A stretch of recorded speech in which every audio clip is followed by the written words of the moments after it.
새 일을 행하시는 여호와라는 제목으로 함께 말씀 나누겠습니다. 오늘 우리가 함께 나눌 말씀은 완고한 이스라엘을 향하여 하나님께서 새 일을 행하신다고 약속하시는 장면을 우리에게 보여주고 있습니다. 우리가 본문에 들어가기에 앞서 성도님들에게 질문 하나 할까요? 성도님들은 하나님의 신실하심을 믿으십니까? 그렇다면 하나님의 약속이 반드시 성취될 것을 어떻게 확신할 수 있습니까? 어떻게 확신할 수 있습니까? 하나님의 말씀이기 때문에 무조건 믿어야 할까요?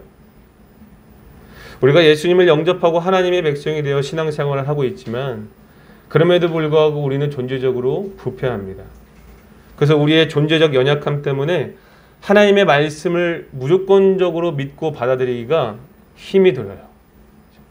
하나님께서 주신 약속보다 환경과 상황에 지배당할 때가 더 많다라는 겁니다. 그렇다면 어떻게 해야 환경과 상황을 넘어서서 하나님의 약속을 확신하며 살아갈 수 있을까? 어떻게 하면 그 신실하신 하나님만 바라볼 수 있을까?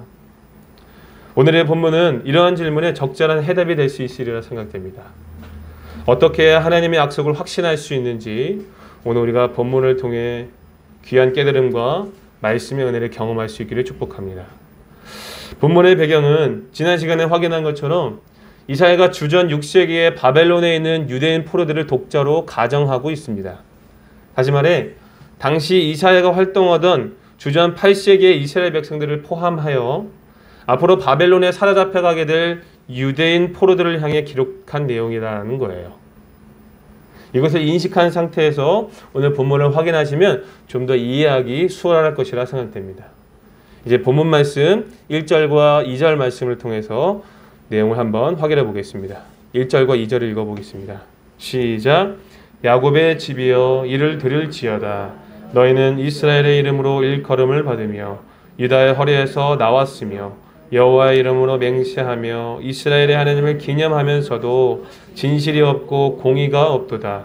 그들은 거룩한 성 출신이라고 스스로 부르며 이스라엘의 하나님을 의지한다 하며 그의 이름이 만군의 여호와라고 하나. 아멘. 방금 읽은 1절과 2절은요. 하나님께서 이스라엘의 형식적인 신앙을 지적하는 내용입니다.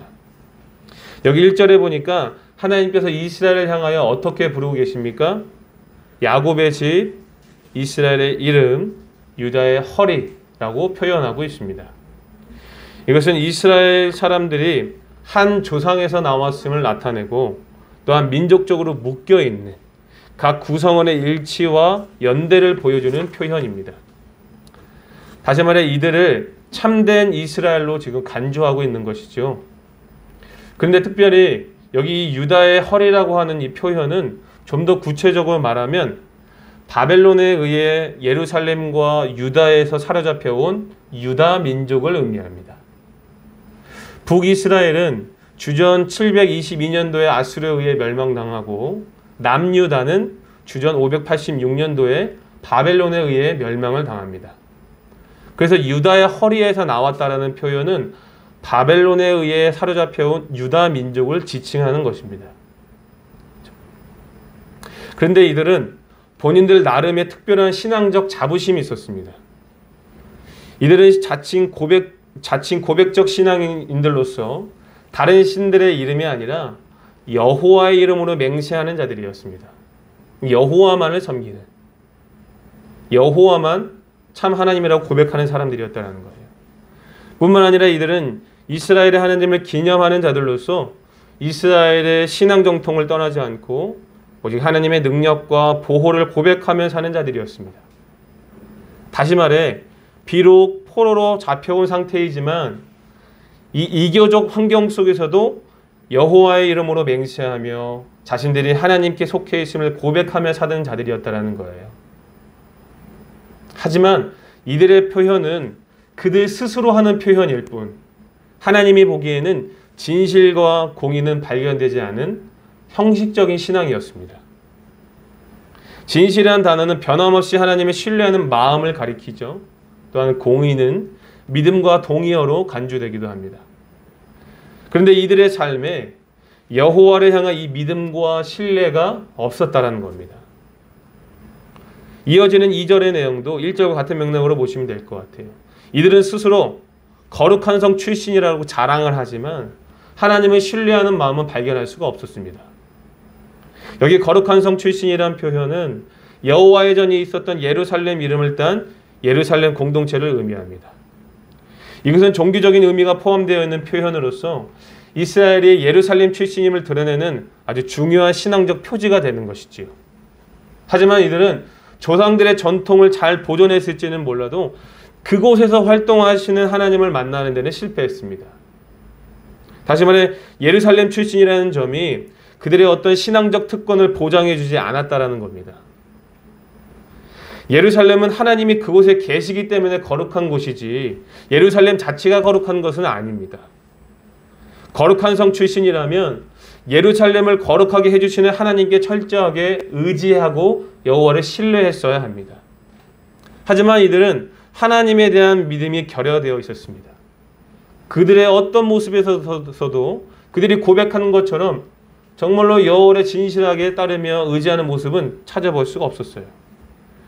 이렇게 믿음이 결여된 자들에게 거룩한 성 출신이라는 표현은 의미 없는 허영심과 자기 교만에 불과할 뿐입니다. 그래서 하나님께서는 이스라엘의 이런 형식적인 신앙을 지적하면서 이들의 신앙을 고쳐주기 위해서 이스라엘의 역사 속에서 일하시는 여호와의 주권을 기억하게 하십니다. 우리 3절 말씀 한번 읽어볼까요? 3절입니다. 시작. 내가 예로부터 처음 일들을 알게 하였고 내 입에서 그것들이 나갔으며 또 내가 그것들을 듣게 하였고 내가 호련히 행하여 그 일들이 이루어졌느니라. 아멘. 여기 3절에 기록된 예로부터라는 말은요, 세상이 창조된 이후, 좀 더 구체적으로 말하면 이스라엘의 역사가 시작된 이후를 말하고 있습니다. 그리고 여기 나와 있는 처음 일들은 6절에 기록된 새 일에 대칭되는 개념으로서 6절에 기록된 새 일이 성취되기까지의 일들, 즉 여호와께서 행하신 새 일 이전에 선포되고 성취된 모든 사건들을 의미합니다. 오늘 본문 말씀 6절에 보시면 여호와께서 새 일을 행하신다고 말씀하고 계시는데 그 새 일과 3절에 나와 있는 처음 일들은 대칭되는 개념이다라는 거예요. 그래서 새 일을 행하시기 이전에 이스라엘 가운데 행하신 모든 사건들을 이야기하고 있는 겁니다. 그런데 이 처음 일들에 대하여서 좀 더 구체적으로 이야기하면 무엇이겠습니까? 하나님께서 이사야 선지자를 통해 말씀하신 심판, 즉 바벨론에 의해 예루살렘이 멸망당하고 포로로 사로잡히는 사건을 이야기하는 겁니다. 이것을 하나님께서 이스라엘에게 미리 알려주셨다라는 거예요. 내 입에서 그것들이 나갔다라는 표현은 선지자를 보내어 백성들에게 미리 알게 하시고 듣게 하셨다는 의미입니다. 다시 말해 이스라엘의 모든 역사는 하나님의 입에서 나온 예언의 성취이지 어떤 우연히 발생한 사건이 아니라는 겁니다. 뒤에 등장하는 호련이라는 단어가 그 사실을 증거하고 있죠. 그렇죠? 3절 마지막 부분을 보시면 호련이라는 단어는요, 심판의 돌발적인 성격을 의미하는데요. 하나님께서 당신이 예언하셨던 일들을 때가 되면 단호하고 신속하게 이루신다는 것을 의미하는 단어예요. 결국 이스라엘의 모든 역사는 우연히 발생한 사건이 아니라 이 선지자들을 통해 하나님의 입에서 나온 말씀이 성취된 과정이었다는 겁니다. 그렇다면 하나님께서 당신이 하셨던 이 일들, 좀 더 구체적으로 말하면 이스라엘을 향한 심판을 이 선지자들에게 미리 알려주신 이유가 무엇일까요? 미리 알려주신 이유. 그 이유가 4절과 5절 말씀에 기록되어 있습니다. 4절과 5절 말씀 한번 읽어볼까요? 시작. 내가 알거니와 너는 완고하며 내 목은 쇠에 힘줄이요 내 이마는 노시라. 그러므로 내가 이 일을 예로부터 내게 알게 하였고 이 일이 이루어지기 전에 그것을 내게 듣게 하였느니라. 그것을 내가 듣게 하여 내가 이것을 내 신이 행한 바요 내가 새긴 신상과 부어 만든 신상이 명령한 바라 말하지 못하게 하였느니라. 아멘. 여기 4절에 기록된 비유적 표현들은 하나님에 대한 이스라엘의 저항과 완고함이 어느 정도였는지 우리가 확인할 수 있는 구절입니다. 그렇죠? 이 과거 이스라엘의 역사가 시작한 때부터 지금까지 그들은 지속적으로 완악함과 불순종을 보였습니다. 그러면 쇠의 힘줄이라는 표현만 보아도 그들의 불신앙이 아주 지독하다고 느껴질 정도입니다. 그렇죠? 결국 하나님께서 선지자를 통하여 백성들에게 당신의 일들을 미리 알려주신 이유가 무엇입니까? 이스라엘의 완악함 때문이었다는 거예요. 4절에서 이스라엘의 완악함을 말씀하시면서 5절 서두에 뭐라고 말씀하고 계십니까? 그러므로, 그죠? 내가 이 일을 예로부터 내게 알게 하였고 이 일이 이루어지기 전에 그것을 내게 듣게 하였다라고 말씀하고 계시죠. 다시 말해 하나님께서 이스라엘의 완악한 성품을 알고 계셨기 때문에 핑계할 수 없도록 처음부터 그들의 심판을 먼저 들려주시고 알려주셨다는 겁니다. 자, 그렇다면 어떤 핑계를 댈 수 없게 하실 걸까요? 어떤 핑계를 댈 수 없게? 이스라엘의 역사를 주관하시는 분이 오직 여호와 외에는 없다는 사실을 알게 하시기 위해서라는 거예요. 여러분 5절 중반절부터 한번 보실까요?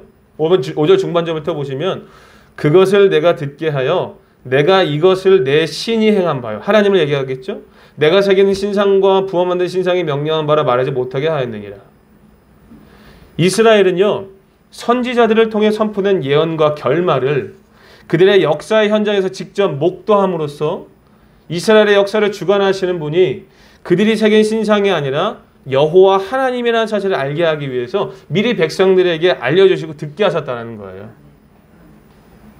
이스라엘이 너무 완악하고 불순적으로 일관하면서 아무리 얘기해도 새임찜처럼 믿지 않으니까 미리 선지자들을 통해 이스라엘 역사가 어떻게 진행될 것인지 여호와께서 계획하신 일들을 미리 알게 하고 이 심판이라는 성취된 일들을 보게 함으로써 더 이상 핑계하지 못하게 하셨다는 거예요. 무슨 핑계를요? 이스라엘의 역사를 주관하시는 분이 그들이 새긴 우상이 아니라 오직 여호와 외에는 없다는 사실입니다.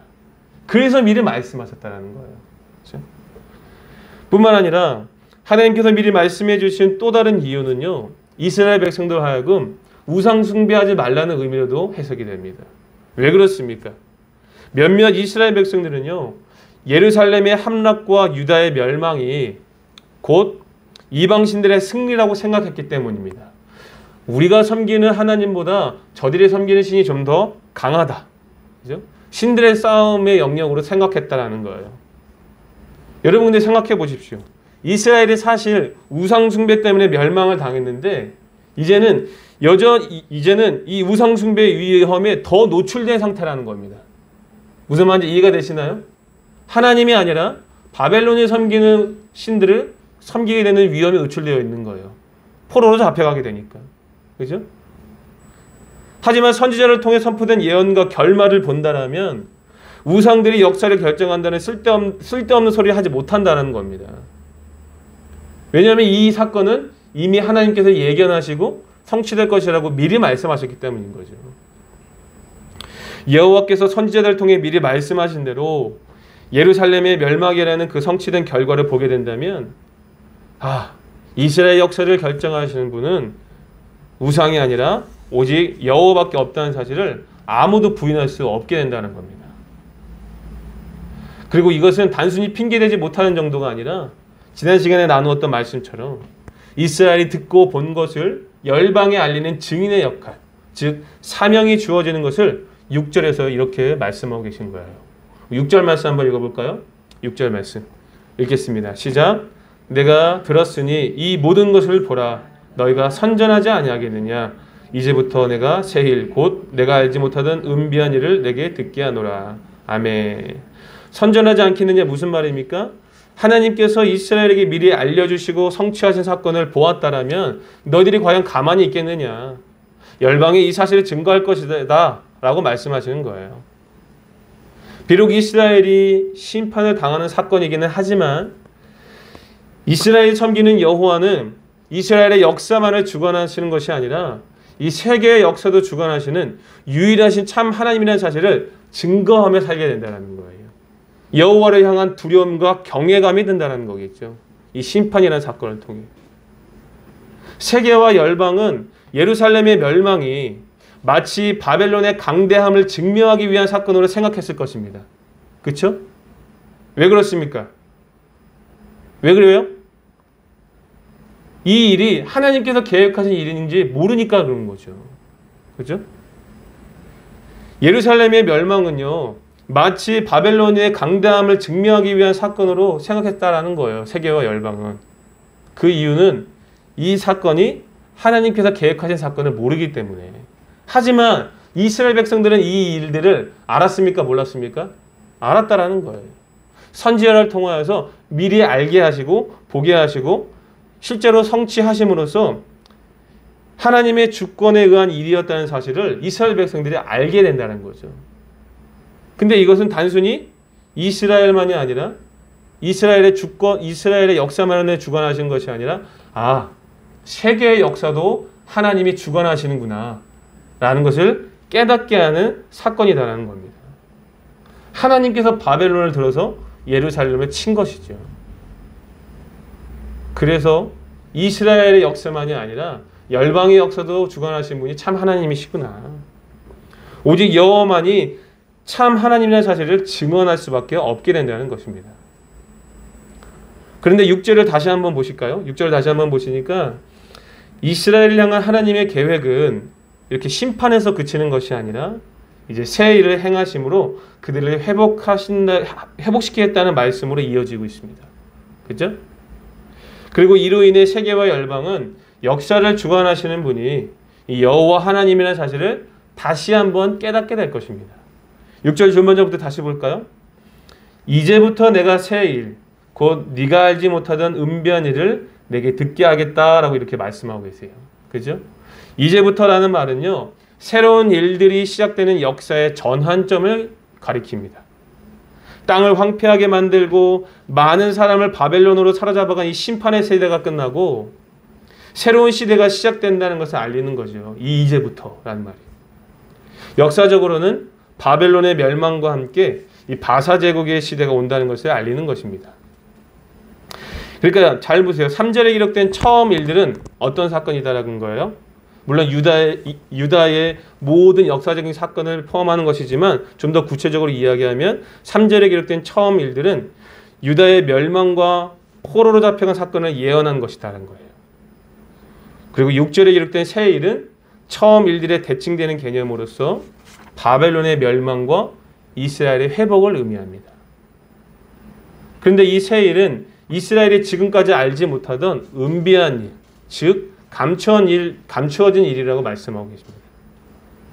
은비하다는 말은 은밀하고 비밀스럽다는 합성어죠. 처음 일들은 옛적부터 알려져서 듣게 된 데 반하여서 이 새 일은 한 번도 이스라엘에게 알려지지 않았고 들어보지 못했던 일이었다라고 말씀하십니다. 그렇죠? 그런데 이제 이 이사야 선지를 통하여서 이 새 일이 지금 선포되어지고 있는 거예요. 그죠? 우리 7절 말씀 한번 읽어볼까요? 7절 말씀 읽어보겠습니다. 시작. 이 일들은 지금 창조된 것이요 옛 것이 아니라 오직 이전에는 내가 듣지 못하였으니 이는 내가 말하기를 내가 미리 알았노라 하지 못하게 하려 함이라. 아멘. 이 새 일은 지금 창조된 것이라고 말씀하시는데 이것은 지금 하나님 앞에서 나왔음을 가리킵니다. 그런데 새 일은 창조되자마자 즉시 그 모습을 드러내는 것은 아닙니다. 그렇다고 해서 먼 훗날에야 보이는 것도 아니죠. 창조주가 선포하셨기 때문에 신속하게 진행이 되어지고 시작되어지고 또 그런 의미에서 지금 선포됨으로써 창조가 시작된 것입니다.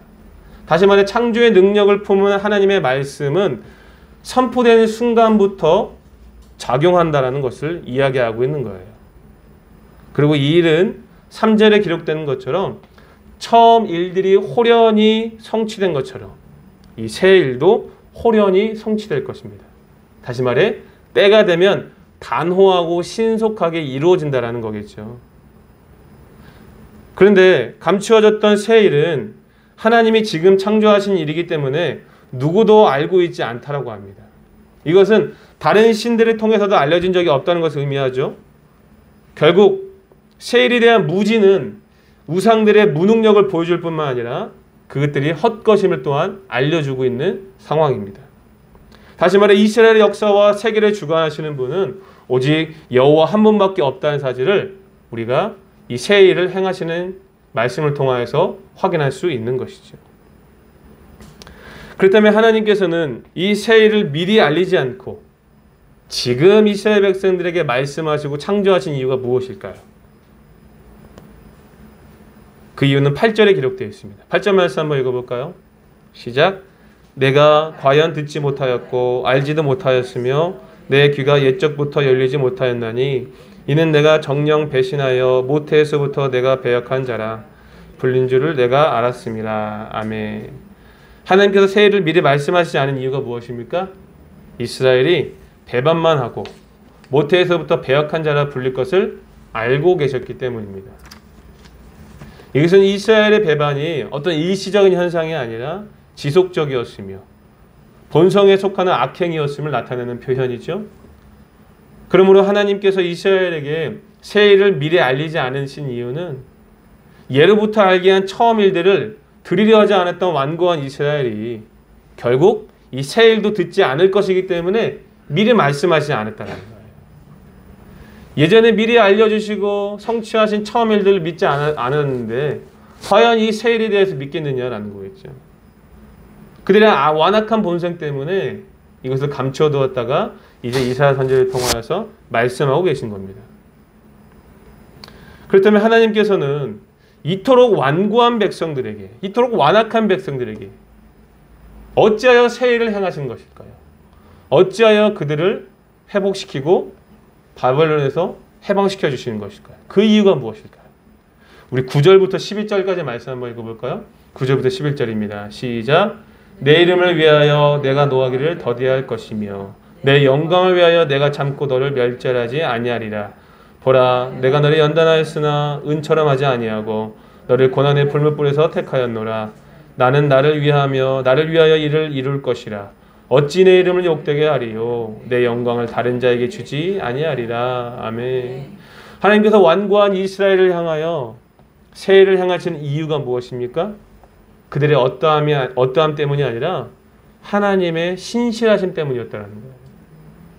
그 목이 쇠의 힘줄 같고 그 이마가 노시며 모태에서부터 배역한 자들이 어떻게 구원을 받을 수 있겠습니까? 처음 일들의 선포를 받아들이지 않아서 멸망에 떨어진 이스라엘 백성들이 새 일의 선포에는 긍정적으로 반응할 수 있을까요? 절대로 불가능합니다. 이스라엘 쪽에서는 절대로 기대할 수 없는 상황입니다. 하지만 불가능할 것 같았던 구원의 문이 하나님의 일방적인 결정에 의해 열리고 있습니다. 하나님께서 당신의 이름과 당신의 영광을 위해 노여움을 참고 분노를 억눌러 이스라엘을 멸망시키지 않으시겠다고 지금 약속하고 계시는 거예요. 왜 그렇습니까? 하나님께서 이스라엘을 은처럼 연단하셨지만 은처럼 되지 않았기 때문입니다. 여기 은처럼 하지 않았다라는 말은 문맥을 잘 읽어보면 은처럼 되지 않았다라는 표현으로 해석하는 것이 더 올바른 것처럼 생각되어집니다. 다시 말해 자기 백성을 은처럼 깨끗하기 위해 이 처음 일들이라는 심판으로 어떻게 하셨다는 거예요? 연단하셨다는 거예요. 하지만 이스라엘 백성들은 깨끗해지지 않았다는 겁니다. 여전히 진실과 공의를 행하지 않고 여호와를 향한 믿음을 보이지 않았다는 겁니다. 그럼에도 불구하고 하나님은 그들에게 새 일을 선포하고 계십니다. 왜 그렇습니까? 그들에게서 어떠한 선한 것도 발견되지 않기 때문이에요. 그래서 일방적으로 구원을 약속하시는 겁니다. 여러분, 아무리 수영을 잘하는 사람도 다리에 쥐가 나면 어떻게 됩니까? 빠져나올 방법이 없어요. 그죠? 자기의 머리를 끌어서 내가 스스로 물에서 빠져나올 수 있겠습니까? 그럴 수가 없는 겁니다. 누군가가 그를 건져내 주어야만 살 수 있습니다. 이스라엘의 구원이 이와 같은 겁니다. 이스라엘의 구원은 철저하게 하나님의 은혜입니다. 그에게서는, 이스라엘에게서는 그 어떤 선한 것도 발견할 수 없고 그들에게서는 구원이 일어날 만한 어떠한 조금의 의의가 발견되지 않는 거예요. 철저하게 일방적인 하나님의 은혜인 겁니다. 10절 후반절부터 보시면 뭐라고 나와 있습니까? 내가 너를 고난의 풀무불에서 택하였다. 고난의 풀무불은요, 이스라엘의 무능력과 영적 궁핍을 보여주고 있는 겁니다. 연단의 결과가 은이 아니라 고난의 풀무불이라는 거예요. 그럼에도 하나님은 그 고난의 풀무불에서 이스라엘을 어떻게 하셨다는 거예요? 택하셨다는 거예요. 하나님의 택한 백성이기 때문에 구원해 주신다는 겁니다. 그리고 11절 한번 보시면 나를 위하여를 반복적으로 사용하시면서 이 새 일이 어떻게 가능한지를 다시 한번 분명하게 알려주고 계시죠? 그렇죠? 새 일은 이스라엘의 어떠함이 아니라 여호와 자신을 위한 일이라는 사실을 다시 한번 말씀해 주십니다. 여호와 자신을 위하여 이스라엘을 구원하시기로 작정하셨다는 겁니다. 어찌 내 이름을 욕되게 하리요 다른 자에게 주지 아니하리라. 여기 다른 자는 1차적으로는 다른 신들을 가리킵니다. 다시 말해 처음 일들의 선포와 실현을 통해 그분의 능력을 과시하셨던 것처럼 하나님이 이제 새 일을 선포하시고 이루심으로써 열방에 그분 외에 다른 능력자가 없다는 사실을 보여주시겠다라는 거예요. 다시 말해 새 일을 반드시 성취하심으로써 자신의 영광을 다른 자에게 넘겨주지 않으시겠다는 말씀입니다. 열방이 주목하는 이스라엘 이름은 어떤 정체입니까? 어떤 정체성을 가지고 있어요? 열방이 주목하고 있는 이스라엘의 이름은요, 여호와를 섬기는 민족입니다. 그렇죠? 그렇기 때문에 여호와의 이름과 여호와의 영광을 위해 일방적으로 그들을 구원해 주시겠다는 거예요. 여러분, 하나님을 섬기는 민족이 열방 가운데 치욕을 당하면 열방이 어떻게 생각하겠습니까? 저들이 섬기는 신은 저들을 구원하지 않는구나 라고 생각하겠죠. 그래서 하나님께서 이스라엘 백성들을 자기의 영광을 위하여 이스라엘 백성들을 구원하시겠다는 거예요. 왜 그렇습니까? 이 새 일의 성취를 통하여서 이스라엘만이 아니라 세계와 열방이 하나님의 살아계심을 보고 그들이 섬기는 우상은 헛되고 거짓되며 오직 여호와만이 참 하나님이라는 사실을 세상 가운데 알리기 위함입니다. 여러분, 지난 시간에도 언급했듯이 하나님은 아브라함과 그의 후손들을 통해 열방이 복을 받게 하신다고 약속하셨습니다. 또한 다윗의 왕위를 통해 열방이 복을 받게 하시겠다고 약속하셨어요. 하지만 이사야 시대에 이르기까지 이스라엘은 일관되게 불순종으로 반응했고 하나님의 약속은 사라지는 것 같았습니다. 하지만 하나님은 당신이 하신 약속을 지키시기 위해서 이 이사야 선지자를 통해 이스라엘에게 처음 일들을 미리 알려주시고 성취하셨지만 그들의 완고함은 여전했어요. 듣지 않았다는 겁니다. 그럼에도 불구하고 하나님은 이 당신이 하신 약속을 이루기 위해서 무엇을 행하신다라는 거예요? 새 일을 행하신다라는 것을 오늘 말씀을 통해서 알려주고 계시는 거예요. 미리 알려주시고 성취하심으로써 열방이 이스라엘을 통해 하나님의 살아계심을 보게 하시려는 겁니다. 이스라엘의 어떤 공로나 자격으로 발생한 사건이 아니라 철저하게 하나님의 신실하심과 사랑으로 말미암은 사건이다라는 거예요. 이처럼 우리는 본문을 통해 하나님께서 이스라엘 향한 구원 의지가 얼마나 확고하며 약속에 얼마나 신실한지를 확인할 수 있어야 됩니다. 그러므로 이스라엘 백성들이 형식적인 신앙을 버리고 여호와의 새 일을 확신하기 위해서 어떻게 반응해야 합니까? 먼저는 여호와께서 미리 알리고 성취하신 처음 일들을 기억해야 합니다. 처음 일들을 미리 알리고 성취하셨기 때문에 이제부터 행하실 새 일도 반드시 성취될 것을 믿고 여호와를 신뢰할 수 있어야 되는 거죠.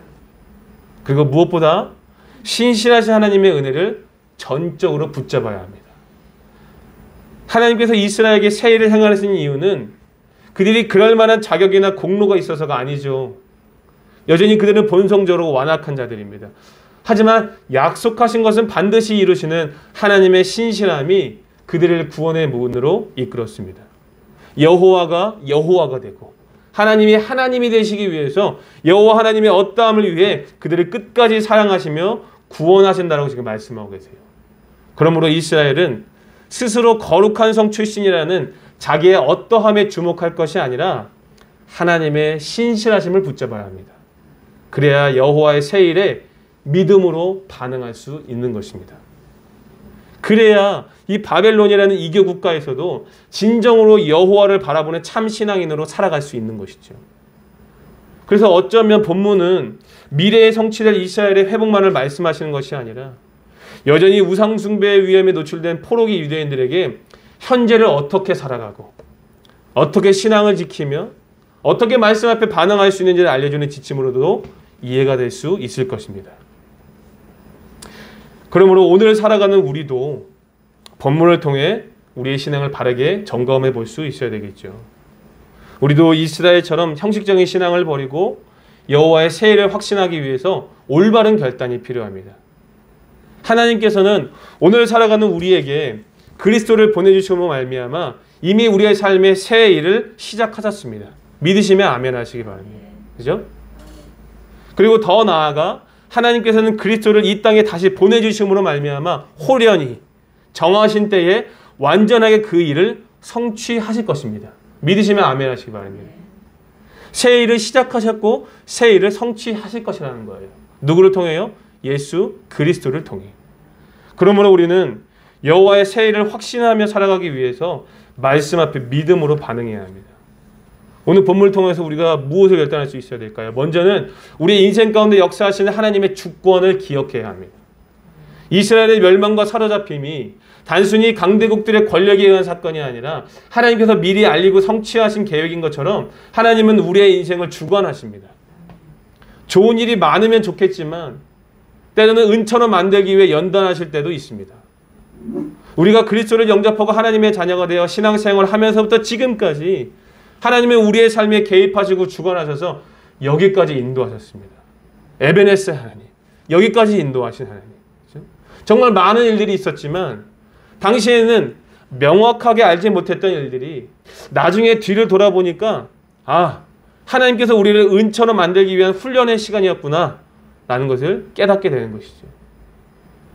소망이 없을 것 같은 막막한 상황이었지만 긴 고난의 터널을 지나오면서 하나님을 신뢰할 수 있는 은혜의 시간이었구나 라는 것을 우리가 깨닫고 경험되어지는 것이죠.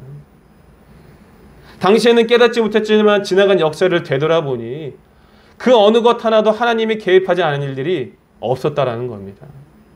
그러므로 신자는 과거 주께서 신자의 삶에 개입하시고 성취하신 역사를 되돌아볼 때 앞으로의 새 일도 완전하게 성취하실 것을 신뢰할 수 있는 것이죠. 하나님께서 이스라엘에게 지나간 역사를 언급하신 이유가 무엇이겠습니까? 그들의 역사 속에 주관하신 하나님의 성취를 기억하라는 거 아니겠습니까? 그죠? 그래서 이전에도 그랬듯이 이제 새롭게 선포될 새 일도 하나님께서 성취할 것을 믿으라는 말씀입니다. 지금은 비록 포로 생활을 하고 있지만 염려하지 말고 말씀의 성취를 믿고 확신 있게 살라라는 거예요. 그래서 우리도 과거 주께서 우리의 인생 가운데 말씀하시고 성취하신 일들을 기억할 때에 새 일을 반드시 성취하실 여호와를 신뢰할 수 있는 것입니다. 환경과 상황에 지배당하지 아니하고, 그죠?